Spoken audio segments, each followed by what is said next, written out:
Bon, aujourd'hui, on tombe dans du sérieux. Ça va être le premier épisode de Pimpe ta boîte. Okay? Donc, on va prendre quelque chose que vous faites qui est très ordinaire, les choses que je vous juge de faire, dans le fond, là, de la boîte. Puis, on va le faire mieux. Un petit peu plus de travail, mais ça va payer, vous allez voir, vous allez augmenter de beaucoup votre qualité culinaire. Aujourd'hui, on va passer de ça à ça. Donc là, au montage, on va rajouter le produit fini. Puis en même temps, ben, il faut que je fasse un pâté chinois. Donc, ce qu'on va voir, je vous donne pas une recette de ramen asiatique typique. Non, non. Là, je vous donne la recette que moi, je me suis fait. Mais c'est surtout pour vous montrer à quel point c'est facile de partir d'un petit sachet de même à 33 cents. Puis on se refaire quelque chose qui a de l'allure, puis qui est plaisant à manger, puis qui est kilo. Donc, on va commencer par le pâté chinois. La journée que je me suis dit, je vais faire un pâté chinois pour faire à manger à mes enfants, je me suis dit, je veux pas faire un pâté sec et fade comme j'ai pu connaître. Je me suis dit, comment est-ce que je peux faire pour que mon pâté chinois, il kick? Comment je peux faire pour qu'il soit bon? Pour chaque étage, steak, blé d'Inde, patate, ben, il faut en tant que tel, il soit bon. Faut pas que ce soit le mix de tout ça qu'il faut qu'il le rende bon. Faut que chaque chose soit bon tout seul. Fait que comment est-ce que je fais pour que mon steak haché dans le fond, il soit bon? Ben, premièrement, on va mettre de l'oignon. De l'oignon dans du steak haché, c'est pratiquement auto-inclus. Tu steak haché, tu mets de l'oignon. Mon fond de pâté chinois ressemble un petit peu à un steak à l'oignon. Donc, je vais mélanger mon oignon avec mon steak haché et je rajoute avec ça un sachet de sauce demi-glace. Ça va comme prendre tout le gras, puis si je trouve ça trop épais, je vais rajouter un petit peu d'eau. Et ça prend tout ton gras qui est dans ton poêlon.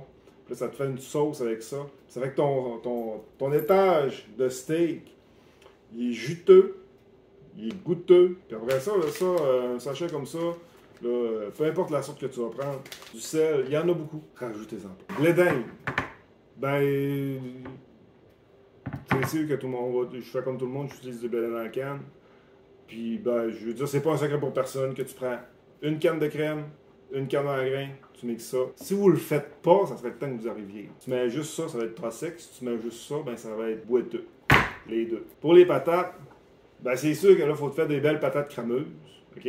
On va se faire une belle purée de patates crémeuses. Pas sec, tu sais. Faut un beau carré de beurre en décollant. On monte ça, on va continuer ça avec du lait chaud. Puis, poudre d'ail et poudre d'oignon. Pas sel d'ail, sel d'oignon. Je veux dire, si tu achètes ça comme sel d'ail ou sel d'oignon, tu te fais avoir. Parce que la moitié de ce qu'il y a là-dedans, ça va être du sel. Puis en plus, ben, ça rajoute du sel dans la recette. Puis réellement, ce qu'on veut, c'est avoir le contrôle du sel qu'on va mettre dans nos patates. Fait que tu mieux toujours avec de la poudre d'ail et d'oignon. Puis le fromage dessus, bah, oui, non, pas mon objectif de montrer comment cochonner de la bouffe. C'est facile. Tu mets un tas de fromage, un tas de bacon, c'est n'importe quoi, puis ça va avoir l'air cochon, puis tout le monde va c'est bon. Mais non, ça c'est la présentation de ce qu'on va prendre pour le pâté chinois. Donc on va faire un petit montage de comment le monter maintenant, tu sais, là, comme de quoi ça va avoir l'air. Ça c'est les oignons qui arrivent d'une autre vidéo. Donc, mes patates que j'ai mis à bouillir dans de l'eau salée. Quand vous faites bouillir quelque chose, toujours utiliser de l'eau salée. C'est une grave erreur de ne pas le faire, surtout pour les pâtes. Mon steak est pas mal cuit. Là, vous voyez, dans le fond, regardez là. C'est du jus de viande, c'est du gras, c'est du jus des oignons. C'est là que, là, on va comme lier tout ça pour s'en servir de sauce. Fait que là, j'envoie mon petit sachet de poudre. Faites de la poudre. Travaillez plus, faites plus d'argent, faites plus de poudre. Faites de la poudre. On mixe ça. C'est important de bien mélanger là, pour qu'il y en ait partout. Là, on voit que, dans le fond, mon jus, il est presque tout parti. C'est ma poudre qui a tout absorbé ça. Puis je vais pouvoir prendre ça et l'envoyer dans mon plat.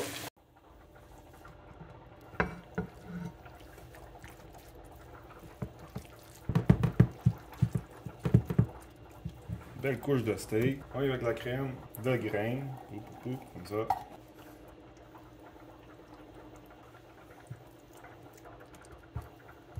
Ça nous a juste une belle petite couche de patates à mettre. Parce que c'est-tu pas insultant quand tu prends un pâté chinois qui est à moitié patate, à moitié restant. Là, on va avoir une belle petite couche de patates. Ça va être parfait. Donc, fais les patates. Une belle shot de beurre. C'est important. On va mettre là un peu. Là, si vous avez un truc, j'aimerais que vous me partagiez vos trucs. Faites des patates sans mouton.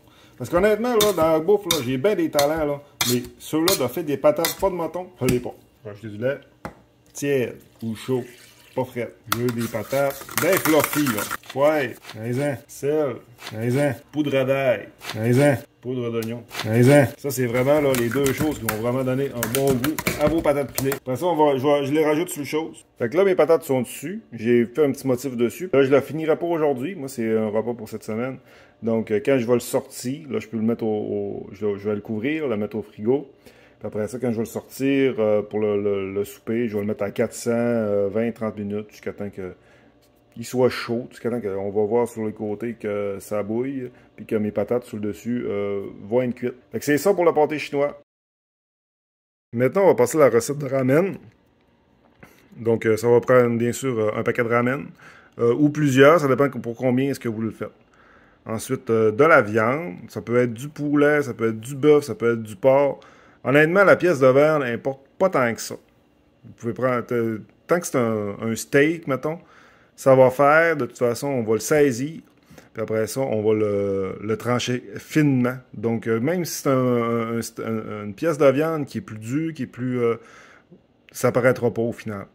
Là, moi, je l'ai fait mariner un petit peu dans de la sauce soya, avec un peu d'ail, un peu de gingembre, puis de l'huile de sésame. Faites la marinade que vous voulez, comme vous pouvez. Ne pas les mariner, c'est pas grave. OK? Ça rajoute du goût.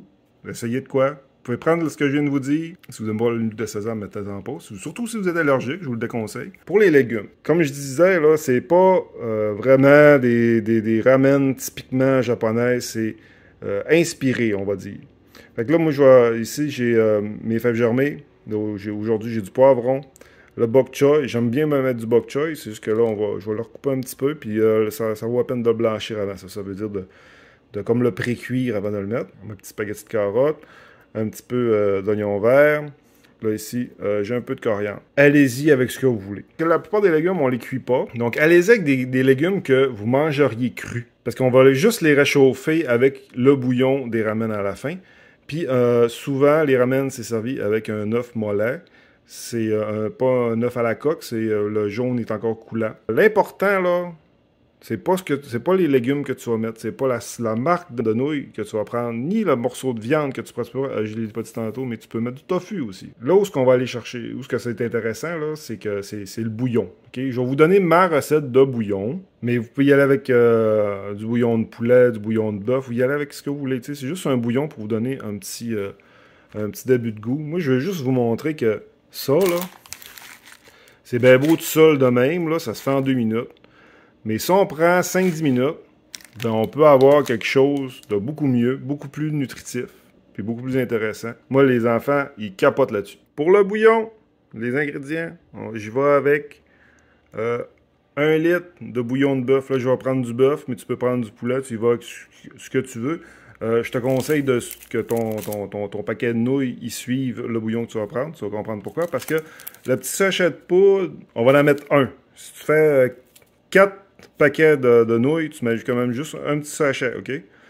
Qu'on va rajouter avec une tasse d'eau, ce qui va au final nous donner 5 tasses de bouillon. Après ça, le plus important, ça va être, je dirais, la sauce soya, faible en sodium, 1/4 de tasse. 1 cuillère à soupe de sauce mirin. 1 cuillère à thé de miso. Ça, c'est quand même difficile à trouver. Puis honnêtement, j'étais très content d'en voir du séché. Et celui-là, là, en sachet, en poudre, là, ça va faire la job. Fait que c'est nos ingrédients pour le bouillon. Là, j'ai fait chauffer de l'huile dans une casserole. Parce que là, dans le fond, c'est là-dedans que je vais tout préparer mon bouillon. Donc, ça me ferait quelque chose avec un fond assez grand pour faire cuire ma viande. Là, on va là, faire cuire. Mon porc est bien saisi. Là, je le retire. Qu'est-ce que je veux? C'est un beau fond comme ça. Là, je vais baisser parce que je veux pas que ça brûle. Ça commence à brûler. Regardez, je veux Un petit peu de croûté comme ça. Là. Ça, c'est des sucres. Ça, c'est du goût. Là, si il y a des légumes que tu veux faire cuire un peu, blanchir tes légumes, c'est là que ça se passe. Bon, mon bok choy est blanchi. Si là, à ce moment-ci, ton fond il est noir, tu arrêtes ça là, tu vas commencer, tu vas prendre ton bouillon dans un plat propre. Okay? Parce que si c'est noir, c'est brûlé, c'est complètement noir, là, bien black. C'est brûlé, tu touches pas à ça, ça va goûter le cramé jusqu'à la fin. Fait que tu vas repasser dans du propre. Là, moi, j'ai un beau brun. Fait que, envoie le bouillon. Fait que vous voyez, oh, regardez, c'est quasiment tout parti. Ça, là, c'est tout le sucre, tout le goût, là, qui avait collé dans le fond, là, qui s'est décollé, qui s'est allé se mélanger dans mon bouillon. Ça va être écœurant. Donc là, je mets tout mon liquide que je disais tantôt.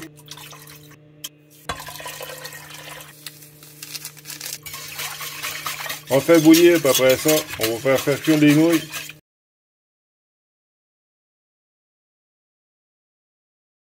Dernière étape, le montage. J'ai sorti les nouilles de mon bouillon avec des pinces. On ne les goûte pas, sinon on va perdre le bouillon. Après ça, ben, on met notre garniture sur les nouilles. On y va un petit peu comme on le sent. On essaye d'alterner des couleurs. Ça, donc les fèves germées, carottes.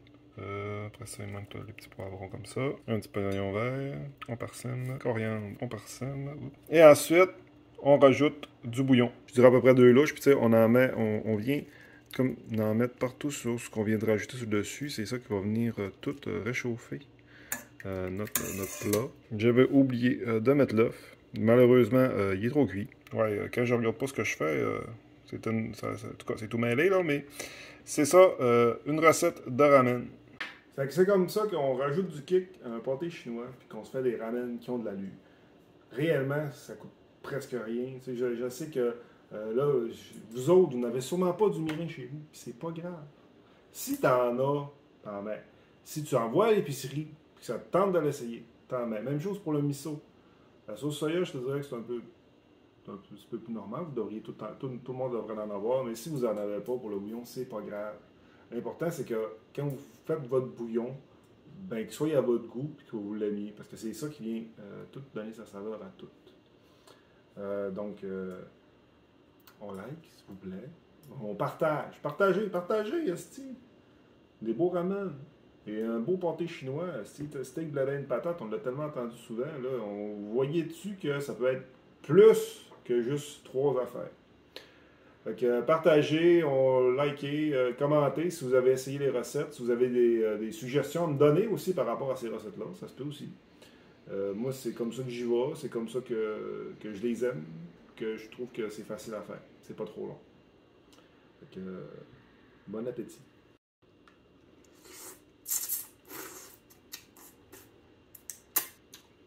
Délicieux.